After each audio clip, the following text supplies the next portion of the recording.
Last month, I spent a ton of money on inventory for my Amazon FBA business. And if you do Amazon FBA or you watch any content about Amazon FBA, you probably hear people all the time talking about how much they're spending on inventory, because ultimately that's where you're gonna make the money. Especially as you do this more, you'll realize exactly how much money you're gonna make for every dollar you spend. After all fees, things that don't sell, and when prices drop, you'll get a good idea of the average. But the part that is not shown as often is the waiting period from when you spend the money to when you actually make the profit. So I wanna go through how much we made last month on Amazon FBA in total sales, profits, and a lot of other numbers that I haven't even shared before on the channel just because I haven't dove that deep into it. And we'll see how much I was able to profit in the month where I spent $7,000 on inventory. Not quite 7,000, but these are the shipments. It's like 13 bucks off. You can give it to me.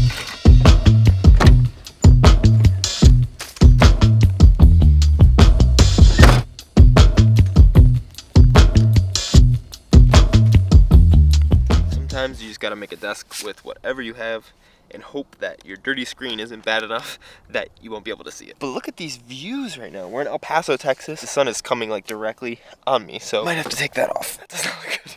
I guess that's better. I pulled a bunch of numbers from Seller Central as well as Inventory Lab, which I use to manage all my inventory. I have a link for a free trial in the description if you're interested in checking it out. But let's just start out by looking at what my sales were on $7,000 of buy costs, but we'll get to why that isn't even necessarily a true statement in a second. Opening up, I pulled the numbers from January 1st through the 31st of this past year. We can see I had 755 items ordered, 910 total units for a total of $11,328.42 of product sales. This number is gonna be a little bit different than Inventory Lab. I'm honestly not exactly sure why the API is different there, but we'll cross that bridge when we come to it. Luckily, the average sales per order item was actually a little bit higher than it normally is for me. It's $15 instead of being closer to like 12 or 13, which is something that's gonna bite me in the butt and we'll talk about here soon. But if we look at this compared to my last year's numbers, I sold so much more, $11,300 compared to $7,471.35. And that's because back then I was spending a lot less and I had just started my Amazon business about 4 months before then, so I didn't have a big pile up of inventory, and December, January were hard months for me to be able to source back then because I wasn't ungated in a lot like I am now, just being auto-ungated and stuff. Beautifully too, if we even just look back to last month, to December,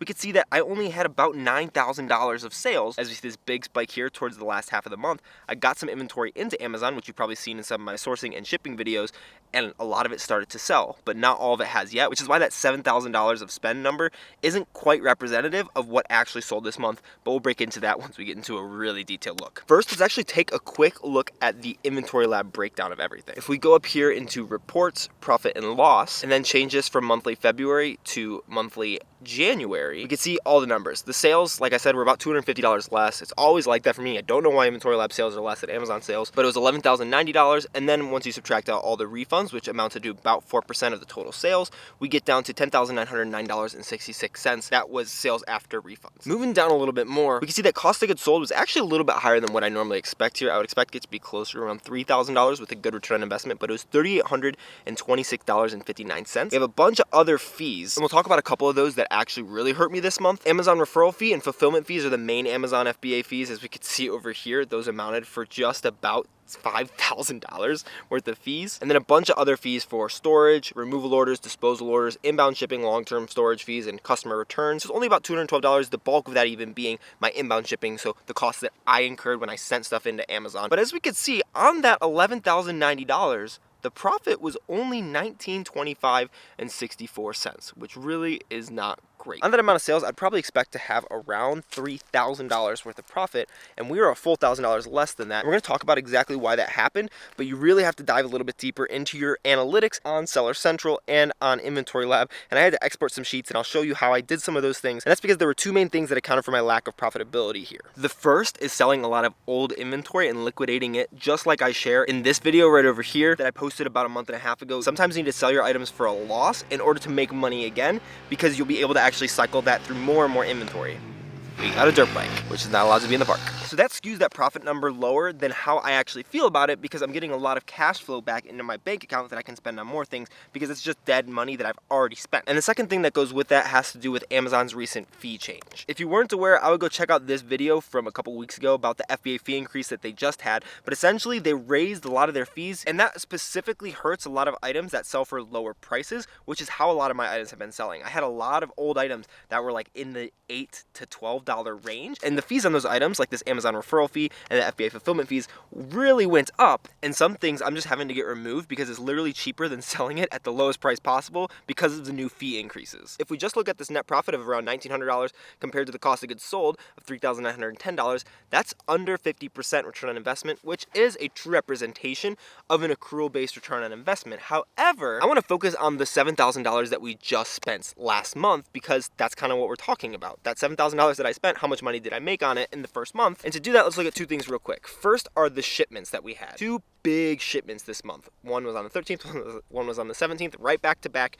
in Dallas and then Austin that I sent those out. Right now, it's only been about 3 weeks since I sent in that inventory, and Amazon's actually been taking a little bit longer than I would have expected. So not even all that inventory has become available yet, which is why our sales numbers are only $11,000. But if we look at that sales chart, these last 15 days of the month, I sold by far the most that I sold that month. I sold $8,000 in those 15 days as compared to about $3,000 the rest of the month. And that's because a lot of inventory became available and started to sell. But even now, there are some things that aren't even quite available yet. And this month to date, we're already on pace to do another $10,000 worth of sales. And I haven't bought any more inventory yet. Even though I do one of these videos every month for the past few months, and I'm planning on continuing to do them, there are some numbers that I haven't even dove into yet that I want to go through with you guys, just because I've always said that I am selling stuff that's at a loss or at break even, and that's been bringing down my profit numbers, but I haven't actually looked into what my profits are from the new inventory that I'm sending in compared to the old inventory. I've just kind of assumed because I can see what's selling, I can see that it's at a break even price, and I've been selling break even stuff for freaking ever because I have a lot of fishing stuff that no one's buying even at super low prices. And I'm honestly just scared that the price is going to shoot back up to the normal prices when fishing season starts in a couple of months, but I really overbought on fishing stuff thinking that for some reason people would still be buying it in December and January.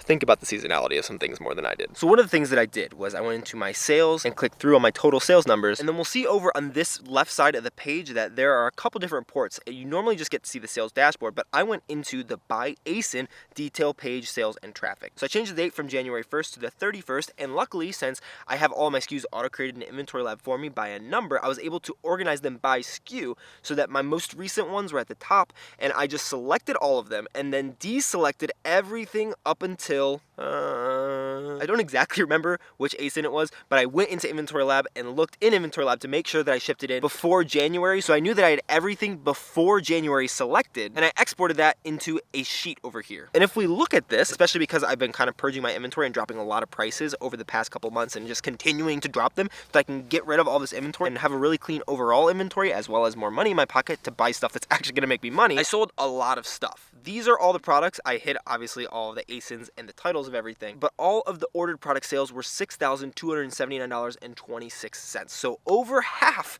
of the total sales that we made last month, and a lot of that's because I didn't start selling anything new until last half of the month. But this also doesn't account that there were some replenishable. So some things that I sell over and over again, or maybe things that I found before and then now found again, and I just replenished the old SKU. So some of these things might have been new inventory that I sold, but we can probably safely assume that right around half, maybe a little bit less, was from old inventory. But that only shows you the sales. It doesn't actually break it down by profit, how much you actually made. And I was pretty interested because let's go over to Inventory Lab real quick and look at reports ASIN profitability. And I'm going to change this to the same period of time from the 1st of January to the 31st of January. And we can see, maybe I should put the right year. And then when I sort it by profit, we can see that I had so many ASINs that I sold this month that were not profitable. I thought I scrolled too far, still didn't, yeah, barely did. So I had probably about 30 ASINs that were not profitable and they actually lost me money. But some of these were returns and Inventory Lab will automatically count that as a negative profit. So what I did was I exported the sheet up here, then I hit all the ASINs and everything. Then I sorted it by supplier. And I stopped sorting everything by supplier because I realized I wasn't actually going back and looking at it. I was just going to whatever store was good. So now if we look down here, this blue area, I have retail as all these suppliers.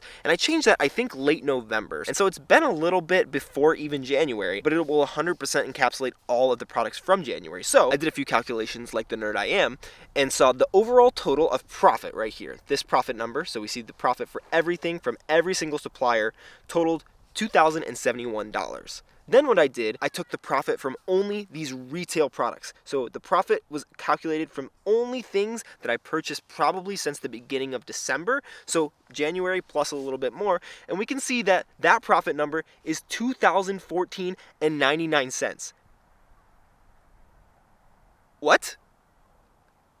That's crazy. Then we can look at the buy cost from retail. The buy cost was $2,638.03. So this will include some things from before January, but we're safe to assume that that's probably about a third of what I shipped in January has sold this month, even though it's only been a week or two. And so if we take this retail profit divided by the buy cost from retail, we can see that we get about a 76% return on investment, which is pretty good. When I'm shipped it in, I thought it was right around 90 to 95%. Not all that stuff is sold. Not all of it probably will sell for a decent return on investment, but all of it probably will sell eventually. At least I hope. And that actually leaves $4,362 left of stuff that I've purchased that I sent to Amazon that hasn't yet sold, or at least hadn't until the beginning of February. Meaning that I probably have about another $3,000 of profit in the inventory that I already shipped into Amazon if we extrapolate the 76% return on investment to the rest of this $4,300 of buy cost. That's a lot of numbers. One more thing that's really important on this page though, is that if we go back to the cost of goods sold for the month, it was $3,910.20. Whereas the cost of goods sold for retail was $2,638. So $3,910 minus, we'll just say $2,638 gives us $1,272 of buy cost from inventory that I bought way before now, so months and months ago. And all of that $1,272 only accounted for 2071 minus 2015. These two numbers here. Oh, I gotta put the equals. Come on, guy. It only accounted for $56 of profit. So everything that at least it's positive. I mean, at least it's positive. But everything that I purchased before I switched over to only being retail, so probably before early December, accounted for $56 of profit. But since I do cash-based accounting, which I've talked about in another pretty nerdy video about cash versus accrual-based accounting, and I think about my business more in terms of cash flow because that's what directly affects me on a month-to-month basis to make sure I can pay myself, pay off my inventory, pay to operate my business. That $56 gets added back onto the $1,272, and that means that I got back about $1,310 of cash that was just stored at Amazon for months and months and months. So even though the profit was only $2,000, all that $2,000 pretty much came from the stuff that I just sent in, where only a third of it has sold already. And I got an extra $1,300 back into my pocket that I'll now be able to spend on more inventory or just pay off inventory debt that I have now. So it's definitely not a total loss, and I can already see, based on my percentage of profit this month in February compared to last month, as a percentage of my total sales, it's a little bit higher because I'm getting rid of a lot of that older inventory, but a lot of that stuff is still selling out, and I just can't wait for it to be gone and for me to be a better Amazon seller because that's been a little frustrating. One more point real quick, especially if you're a new Amazon seller or haven't watched these videos before, some things to think about with that $1,900 of profit, or even if we want to add back in that $1,300 for money that I got back. So it's right around $3,000 of cash flow that I otherwise wouldn't have had in my business. And according to cash-based accounting, we're getting too in the weeds, but according to cash-based accounting, that would still count as profit, that $1,300, because the buy cost is zero for the month. I already wrote it off last year, blah, blah, blah, blah, blah. That's boring. That $1,900, $3,000, however you want to think about it, of profit isn't the full net profit number because that only accounts for the fees from Amazon itself. It doesn't account for any of the softwares that I had. So I'm just going to lay out a couple of them that I have. And so to subtract from that number, we have to subtract my Inventory Lab subscription, even though it's paid on a yearly basis, so no money came out of my pocket this month for it. My Keepa subscription, which I recently got, have some videos coming out about that soon. My online arbitrage software that I also just bought, a Be Cool subscription, which you should definitely check out if you need a repricer or you're missing out on some buy box. I have a link down in the description for a month-long upgraded free trial for you. Just follow the instructions down there and they'll hook you up, no credit card required. If you do need a repricer, I highly recommend Be Cool. $41 for insurance and then $35 that I spent on random shipping supplies to bring the total to about $264 that we have to take off of that net profit number. But it was only about $120 that came out of my pocket this month because a lot of stuff was already paid on an annual basis. Unfortunately, that's still not even quite the full picture. You have to remember to pay taxes on any money that you're taking out of your business. So if you're planning on paying for things to operate your business, you don't have to pay taxes on that money because that's going to be a write-off. But every time that I pull money out of my business, I save 30% for taxes because that accounts for the 50% self-employment tax, and pretty much income up to about $100,000 for me since I'm married, about $50,000 if you're single. But I have other videos explaining that, as well as everything else that I do with that money you can check out over there. And if you find yourself in the position where you have a lot of old dead inventory that you just want to liquidate from Amazon, this video will show you how to do it, and this video will give you a lot of good reasons why, because it breaks down how much profit you'll be able to make by selling inventory even for a loss.